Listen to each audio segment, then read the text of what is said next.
किया गया है कि मानव का जीवन इस धरातल का सर्वश्रेष्ठ जीवन है। धर्म का विधान, भक्ति का विधान, साधना का विधान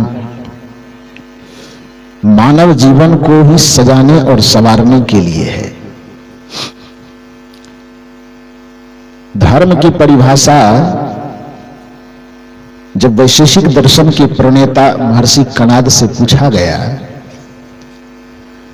तो महर्षि कणाद ने कहा कि यत् अभ्युदय निःश्रेयस सिद्धि सह धर्मः।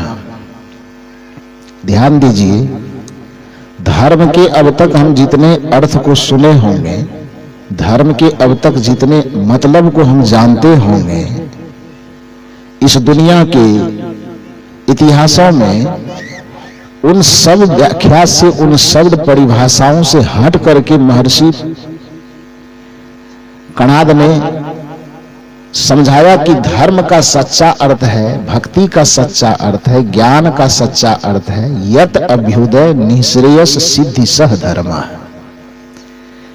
अभ्युदय का मतलब तो जिसकी व्याख्या अभी आप सुन रहे थे,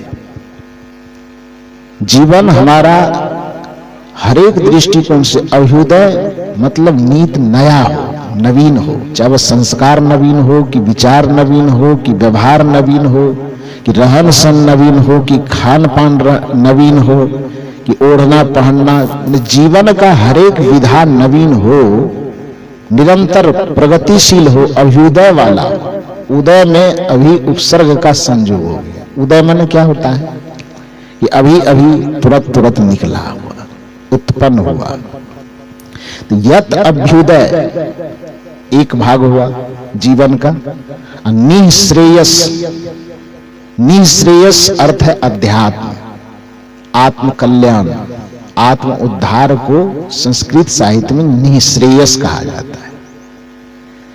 तो केवल अध्यात्म हमारा सजे यह भी धर्म का उद्देश्य नहीं है। केवल व्यवहार को ही हम संवारते रह जाए और अध्यात्म के बारे में चिंतन न करें, यह भी धर्म की व्याख्या नहीं है। धर्म का सर्वांगीण व्याख्या, भक्ति का सर्वांगीण व्याख्या क्या है? यत् अभ्युदय निःश्रेयस सिद्धि सह धर्मः। जिस आचरण को अपनाने से, जिस क्रिया को जीवन में धारण करने से अभ्युदय और निःश्रेयस दोनों की सिद्धि हो, व्यवहार और परमार्थ दोनों की सिद्धि हो, उसी को सच्चे अर्थ में ज्ञान, सच्चे अर्थ में भक्ति, सच्चे अर्थ में धर्म कहा जाता है। हमारे और आपके जीवन का दो हिस्सा है, क्योंकि दो के समन्वय से आपका और हमारा जीवन है। एक को हम जान रहे हैं जिसको हम शरीर कहते हैं, और दूसरा है जो इस शरीर के अंदर रह करके जीवन को बचाए रखा है, जिसको हम आत्मा कहते हैं। केवल शरीर ही जीवन नहीं है और केवल आत्मा भी जीवन नहीं है, बल्कि शरीर और आत्मा दोनों का संयोग जीवन है, और दोनों का वियोग ही मृत्यु है। यदि जीवन की परिभाषा कुछ भी हो सकती तो वह यही हो सकती कि आत्मा और शरीर के संयोग को हम जीवन कहते हैं और आत्मा और शरीर के वियोग को हम मृत्यु कहते हैं। तो जब दो के संयोग से जीवन चल रहा है और उसमें एक के बारे में तो हम खूब सोचें और दूसरा के बारे में कभी ख्याल ही न करें, तो ये अन्याय है कि नहीं है? ये अन्याय दुनिया के अधिकांश आदमी करता है कि शरीर और संसार के संबंध में बहुत सोचता है। जीवन जब तक जन्म लिया, जब से होश संभाला, सबने बस वही व्यवहारिक जीवन को सजाने संवारने में सारा समय लगा दिया।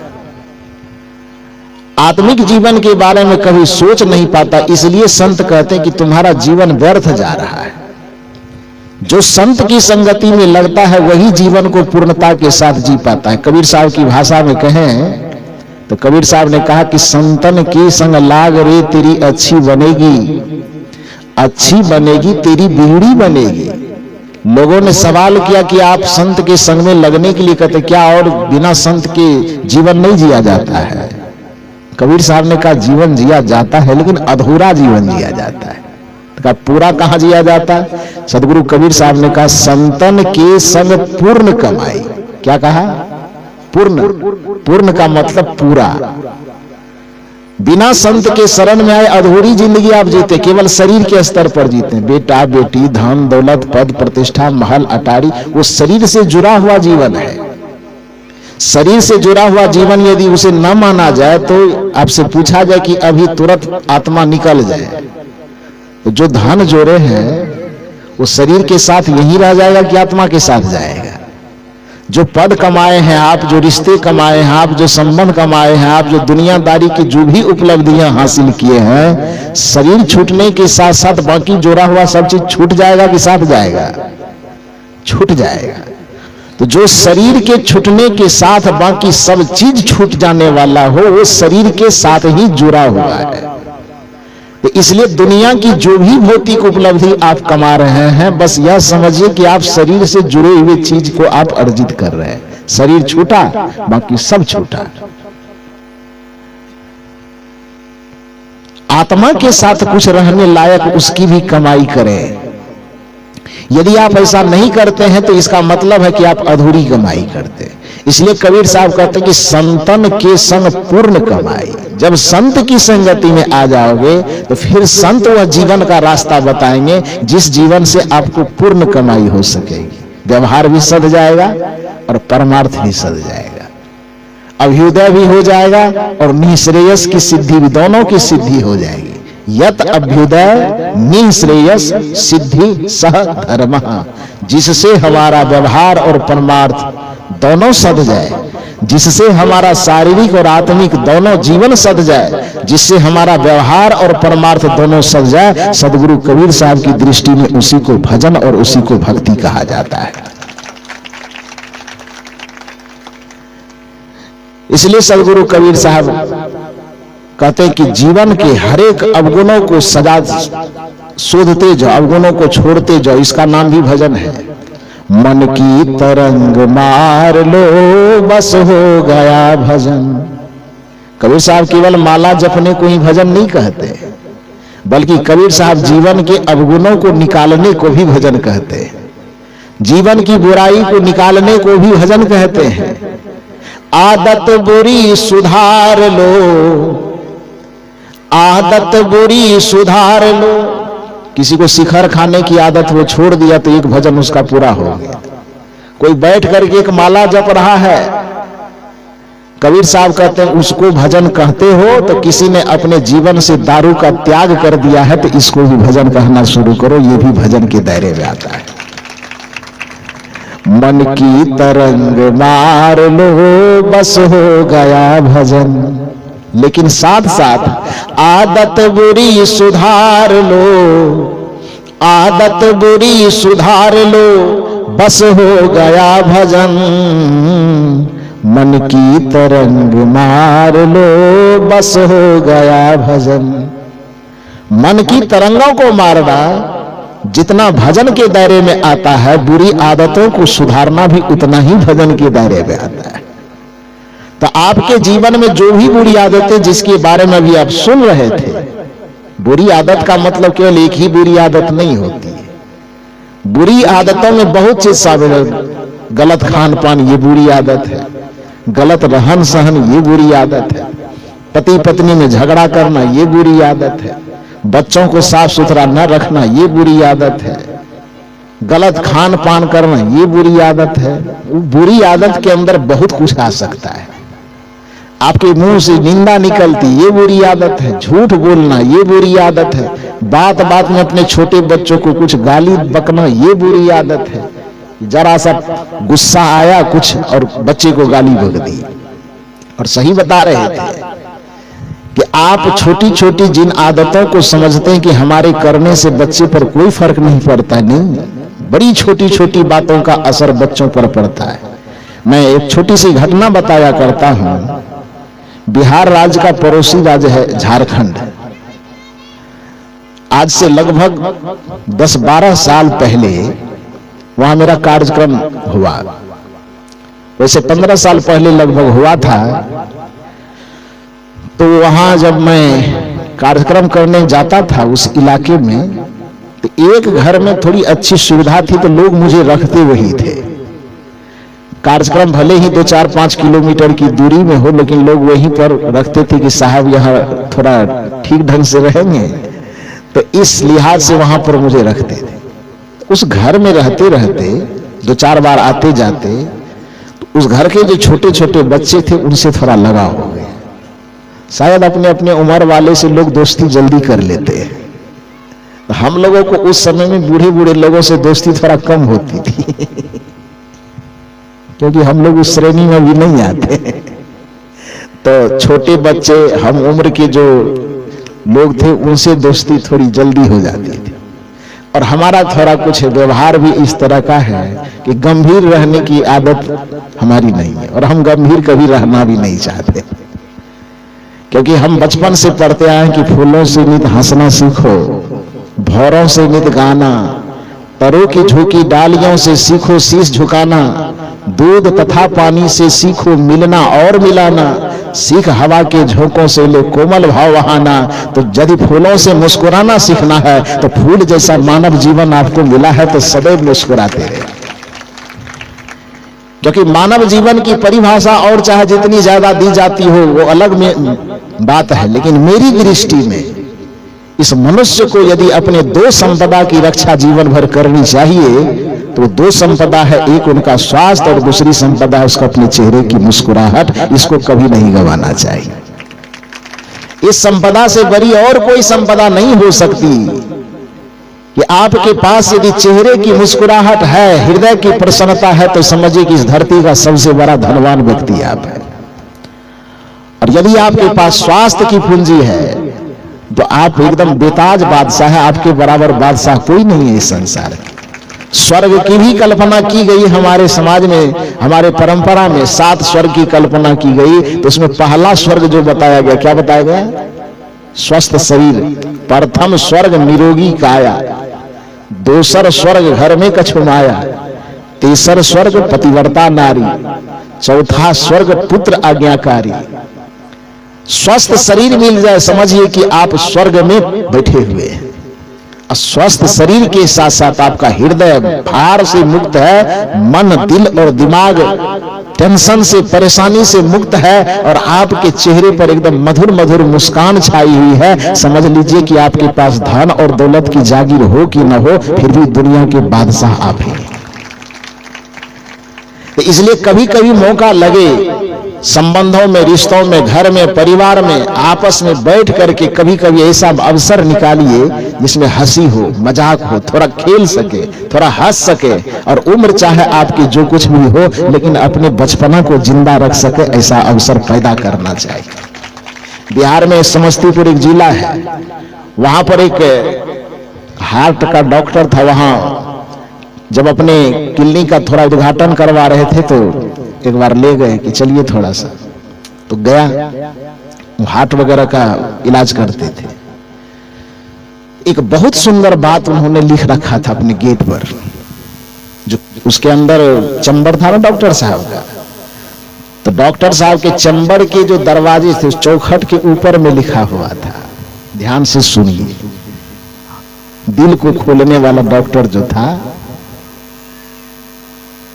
दिल को खोलने वाले डॉक्टर ने अपने चैम्बर के गेट पर लिख करके रखा था कि आपको यहां पर अपना दिल खोलवाने के लिए इसलिए आना पड़ा है क्योंकि अपने परिवार में आप कभी दिल खोल करके हंसे नहीं है। समझे?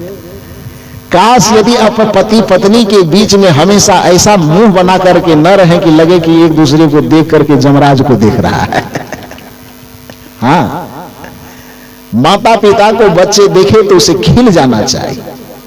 बहुत सारे संत भी इस प्रकार का नेचर बना के रहे, सूरज को देखने के साथ कमल खिले नहीं, गुलाब मुस्कुरावे नहीं, तो फिर उस सूरज का आना बेकार है। उसी तरह से संत को देख करके भक्तों का हृदय खिल न जाए तो फिर उस संत का आगमन बेकार है।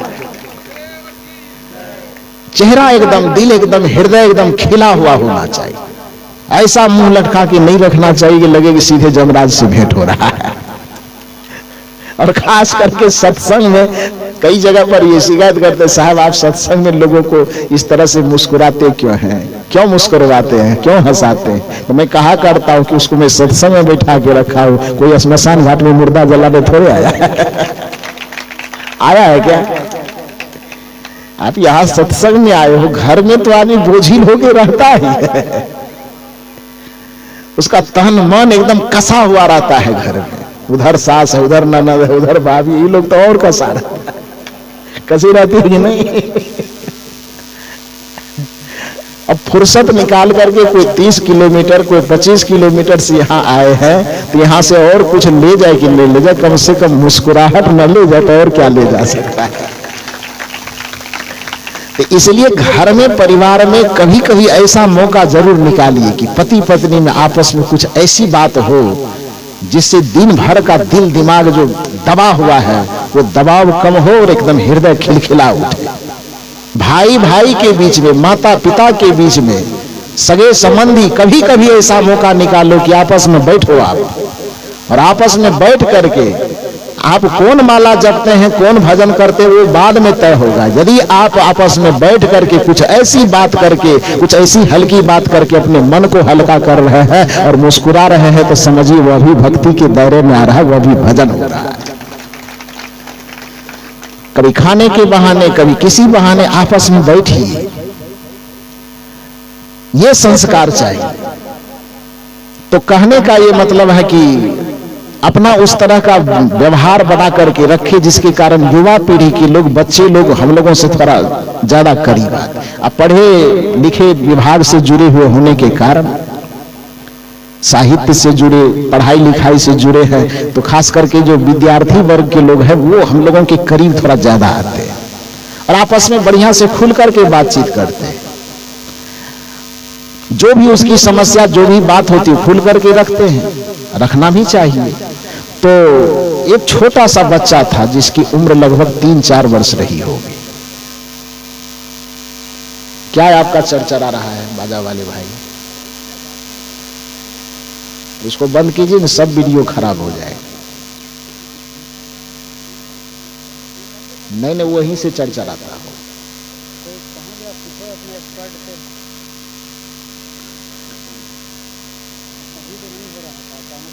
सही में सब बाग बहरा वाला जितना कैसेट है सब खराब हो जाएगा।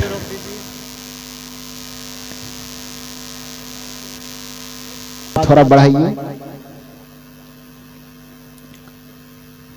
एक बार जोर से आप लोग बोलिए, बोलिए सदगुरुदेव की, सदगुरु भगवान की।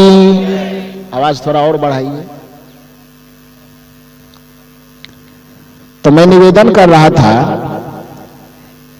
कि बिहार राज्य का जो पड़ोसी राज्य है झारखंड, वहां कार्यक्रम में जाते थे, एक सज्जन के यहाँ ठहराया जाता था। उसके यहाँ लगभग 4 साल का एक बच्चा था। तो प्रथम साल से ही उससे थोड़ी सी घनिष्ठता हो गई उस बच्चे से। कुछ मिठाई वगैरह भी देते थे, कुछ पढ़ाई लिखाई की भी बात करते थे। तो जब 2-3 बार गया और घनिष्ठता बढ़ गई। तो जिस रोज हम जाते थे, 2 दिन रहे कि 3 दिन रहे, वो विद्यालय छोड़ देता था, नहीं जाता था। उसके माता पिता भी उसको छुट्टी दिलवा देते थे, क्योंकि उसे लगता था कि अब गुरुजी के पास है तो स्कूल वाली पढ़ाई यही हो जाएगी, शायद उससे भी ज्यादा पढ़ाई हो जाए। तो माता पिता उसको छुट्टी भी दिलवा देते थे। तो 2 साल 3 साल तक तो बढ़िया रहा। लेकिन शायद हमें लगता है कि घर का माहौल कुछ ऐसा रहा हो, जैसा साहब अभी कह रहे थे, पति पत्नी में खटपट वाला घरेलू माहौल थोड़ा कुछ ऐसा रहा होगा जो बात बात में शायद गाली का प्रयोग किया जाता होगा। वो पता मुझे कब चला, जब चौथा 3 साल तक तो पता नहीं चल पाया। चौथा साल जब गया तो जिस रोज गया, संजोग से वह बच्चा स्कूल चला गया था और गया, मुझे दूसरे मंजिल पर ठहराया गया। वहां पर थे बच्चे, विद्यालय चले गए थे। जब वह बच्चा विद्यालय से लौट करके आया तो भूख लग गई होगी उस बच्चे को। विद्यालय से लौटेगा तो भूख लगना तो स्वाभाविक है। तो अपने मां से कहती है कि मम्मी भूख लगी है, कुछ खाना दो। तो मम्मी किचन चेक की तो सब्जी तो ठीक ठाक था, सब्जी की मात्रा घट गई थी, सब्जी नहीं थी। तो माँ यह सोची कि अब तो बड़ा दिक्कत हो गई। तो उसने बच्चे से कहा, देखो देखो तुम्हारा गुरुजी आए हैं, कुछ फूल लो और जाके गुरुदेव का दर्शन करके आओ, तब तक मैं खाना लगाती। शायद उसके मन में आया कि गुरुजी से भेंट करने जाएंगे, तब तक मैं आलू वगैरह का कुछ भुजिया वगैरह थोड़ा बना देंगे झटपट। तो माँ ये जिद की कि बेटे जाओ, वहां पर गुरुजी आए हैं, थोड़ा दर्शन कर लो। अब बच्चा कहे गुरुजी से दर्शन बाद में करें, खाना दो पहले, भूख लगी है। अब माँ कहे कि ठीक है गुरुजी से दर्शन करो। उसकी भी मजबूरी थी कि वो तब तक में जाता तो कुछ बनाती। तो माँ कहे कि जाओ गुरुजी से दर्शन करने। बच्चा कहे अरे भूख लगी है, पहले दे दो तब गुरुजी से दर्शन करेंगे। तो इस तरह से दोनों में बातचीत होते होते अंततः माँ 3 बार 4 बार जिद की। तो उसको हमसे प्रेम तो था, जाने में तो कोई अड़चन नहीं थी, अड़चन थी कि भूख भी लगी है। तो भूखे भजन न होई गोपाला, ले लो अपना कंठी माला। भूख लगी तो गुरुजी तो बाद में आएगा। तो 2 बार 4 बार जब माँ जिद की तो कहा अच्छा ठीक है लाओ फूल, गुरुजी से दर्शन कराते। वो हाथ में फूल लिया, वो अब दर्शन करने के लिए बस धड़धड़ा के ऊपर चढ़ गया सीढ़ी पर के पास। संजोग ऐसा लगा हो कि जिस समय वो कमरे के दरवाजे पर पहुंचा तो अभी मेरी नींद टूटी थी, हम बाथरूम में जाके कुल्ला उल्ला कर रहे थे। जहां अंदर में थे तो हमें पता क्या कि बाहर में कौन खड़ा है। तो जहां पर 2 मिनट लगना चाहिए तो थोड़ा और धीरे धीरे कर रहे हैं। धीरे धीरे करते करते 2 मिनट के बदले 5 मिनट लग गया होगा। और तब तक मैं फूल लेकर के दरवाजे पे खड़ा है। पता होता कि बाहर में कोई खड़ा है तब तो हम तुरंत आ जाते, लेकिन ये पता था नहीं कि दरवाजे पे कोई खड़ा है। तो बढ़िया से हम कुल्ला उल्ला कर रहे हैं। जैसे लौट करके अब अंदर से बाहर निकले तो फूल लेकर के खड़ा है। हम भी उधर से बाहर आए और उधर से नीचे से धड़धड़ाते उसकी मम्मी भी आई। माँ पूछती है बेटा गुरुजी से दर्शन हो गया, चलो भोजन तैयार है। तो बच्चा मुंह लटका करके कहता खाक दर्शन होगा। कहा क्या हुआ? कहा क्या हुआ? कहा हम तो पहले कह रहे थे कि गुरुजी से बाद में दर्शन करेंगे, यहाँ 5 मिनट से खड़े हैं, पता नहीं साला गुरुजी कहाँ चला गया।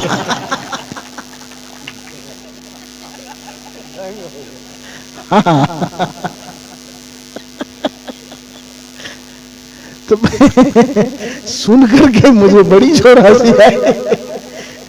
उसकी माँ भी हंसते हंसते लोटपोट हो गई। उन्होंने कहा गुरुजी पूरी दुनिया में कहीं आप घूमे होंगे ऐसा गजब स्वागत नहीं हुआ, कभी होगा भी नहीं। मैंने कहा क्यों? हालांकि हंसी आई सबको, बच्चा था, लेकिन यह एक चिंता का विषय है। बाद में मैंने उनसे मां से बातचीत की, उसके परिवार वालों से बातचीत किया। ये छोटा सा बच्चा 3 साल से मेरे संपर्क में, इसके स्वभाव को मैं जानता हूं। इसके मुंह से गुरुजी के प्रति गाली निकल रहा है। ठीक है, वो उसके समझ में नहीं कि हम गाली बक रहे हैं, वो तो अचानक निकल रहा है, उसको क्या पता कि हम गाली बक रहे हैं।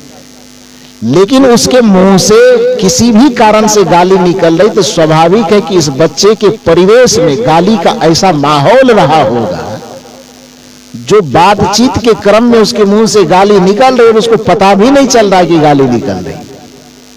मैंने कहा कि ये हंसने वाली जितनी बात है उतनी ज्यादा ये चिंता की बात है कि आप ये बताओ इस बच्चे को विद्यालय में कोई कोर्स में गाली लिखी हुई होगी, किसी सब्जेक्ट में, ऐसा तो है नहीं। जहां तक मेरी समझ है कोई प्रिंसिपल कोई टीचर भी गाली नहीं सिखा रहा होगा। विद्यालय का माहौल भी शायद ऐसा नहीं होना चाहिए। ये गाली न कोर्स से सीखा है, न टीचर से सीखा है, न विद्यालय के माहौल से सीखा है। ये गाली आखिर सीखा कहां? तब वो माथा नोचते नोचते कहती है कि बात बात में कर पप्पे थोड़ा थोड़ा गाली दीजिए। मतलब समझे कि नहीं? मतलब इसके पापा थोड़ा थोड़ा गाली बकते हैं। हमको तब तो हो गया महा चौपट। जिस चीज के बारे में आप समझते हैं कि हमारे लड़ने से, झगड़ने से, गाली गलौज करने से ये बच्चे पर कोई प्रभाव नहीं पड़ रहा, सही बोल रहे हैं कि जिसको आज आप अपना बेटा और बेटी समझ रहे हैं, कल वही चल करके आपके माँ और बाप बनने वाले। सम रिश्ते से भले न बने, लेकिन उस जिम्मेदारी से आपके माता पिता तो वो बनेंगे ना। व्यवहार तो यही कहता है कि जब तक वो बच्चे हैं आप उसको संभाल रहे हैं, जिस दिन आप बूढ़े हो जाएंगे वो आपको संभालेंगे। तो आज वह किसी कारण से उसके जुबान में गुरु जी के लिए यदि साला शब्द का प्रयोग हो रहा है, और वही आदत यदि उसकी बनी रही, और कल बड़ा होकर के जब उसके माथे पर जिम्मेदारी आएगी और आवेश में आकर के कभी माँ को साली और बाप को साला कहेगा, तब उस समय कैसा लगेगा ये बताओ। अभी तो बच्चा है तो उसकी बात सुनने में, गाली उठपटांग भी सुनने में थोड़ा मीठा लग रहा है, लेकिन कल वही जब बड़ा होगा, उसके मुंह से माँ के लिए गाली निकले, पिता के लिए गाली निकले, तो शायद आश्चर्य की बात नहीं होगी, लेकिन उस समय लगेगा कैसे ये बताइए। तो उन संस्कारों को यदि आप सुधार करके, संभाल करके अपने घरों में चल रहे हैं कि अपनी वाणी से गाली न निकलने दे रहे हैं, यह भी एक प्रकार का भजन है। यदि आप अपने मुंह से झूठ न निकलने दे रहे हैं, तो यह भी एक प्रकार का भजन है। यदि बैठ करके किसी की चुगली नहीं कर रहे हैं, शिकायत नहीं कर रहे हैं, तो यह भी एक प्रकार का भजन है। मन की तरंग मार लो बस हो गया भजन, आदत बुरी सुधार लो, आदत बुरी सुधार लो, बस हो गया भजन। मन की तरंग मार लो, बस हो गया भजन।